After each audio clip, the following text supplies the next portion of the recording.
तीसरे टर्म का ये जो बजट आया, इसमें यशस्वी प्रधानमंत्री की सरकारों के माध्यम से तो 12वां बजट है, लेकिन वित्त मंत्री द्वारा नवा बजट जो प्रस्तुत किया गया है, मेरी अपनी ओर से बहुत बहुत बधाई। ये विकसित भारत 2047 का बजट पेश है, जिसमें गरीब, युवा, अन्नदाता और महिलाओं पर विशेष फोकस किया गया।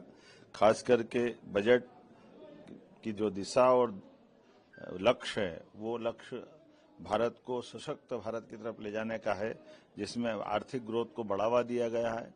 सभी वर्गों के साथ जनता के कल्याणकारी योजनाओं पर विशेष ध्यान दिया गया है। खासकर भारत को बायोफार्मा हब बनाने की दिशा में विनिर्माण क्षेत्रों के लिए रणनीतिक विकास की दृष्टि से पर्याप्त धनराशि का प्रबंधन किया गया है।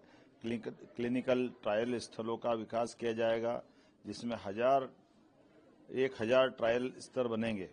रिसर्च एंड डेवलपमेंट के आधार पर एआई के सेक्टर का बड़ा पैमाने पर राज्य के देश के विकास के साथ में हमारा मध्य प्रदेश भी आगे बढ़ेगा, ऐसे मैं उम्मीद करता हूं। वस्त्र उद्योग के सेक्टर में रिफॉर्म करेंगे, जिससे राज्यों को लाभ मिलेगा।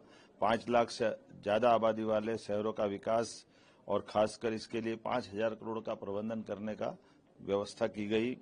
छोटे शहरों में भी तीर्थ स्थलों का विकास करने का पर्याप्त ध्यान दिया गया है। केयर इकोसिस्टम के माध्यम से बुजुर्गों का इलाज सही समय पर हो जाए, इसका प्रबंधन भी किया है। देश के प्रत्येक जिले में एक महिला छात्रावास बनाने का निर्माण, ये नारी सशक्तिकरण की दिशा में ठोस कदम है।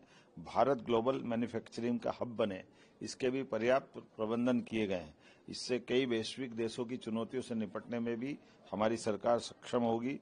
गंभीर बीमारियों के लिए दवाई सस्ती करके ये सच में बड़ा काम किया है, जिसमें बीमारों के लिए कोई वर्ग का भी हो, लेकिन गंभीर बीमारियां हैं, उसका इलाज बड़ा महंगा पड़ता है। ऐसे में दवाई के सस्ती करना, माननीय प्रधानमंत्री जी को, माननीय वित्त मंत्री जी को बधाई देना चाहूंगा।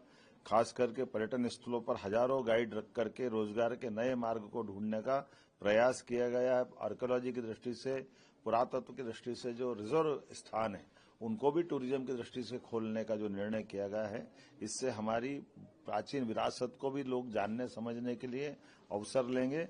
और ऐसे में विदेशी पर्यटकों को लाने के लिए 2% टैक्स की कमी करते हुए उनके लिए जो विशेष सौगात दी, जिसके आधार पर वैश्विक स्तर पर टूरिज्म के सेक्टर में भारत का स्थान और बढ़ेगा। जिला अस्पतालों को अपग्रेड करने का निर्णय किया है। इनकम टैक्स के में छोटे करदाताओं के लिए प्रक्रिया आसान की है। राजकोषीय घाटे का 4.3% का लक्ष्य मध्य प्रदेश की दिशा में निश्चित रूप से हमको लाभकारी होगा।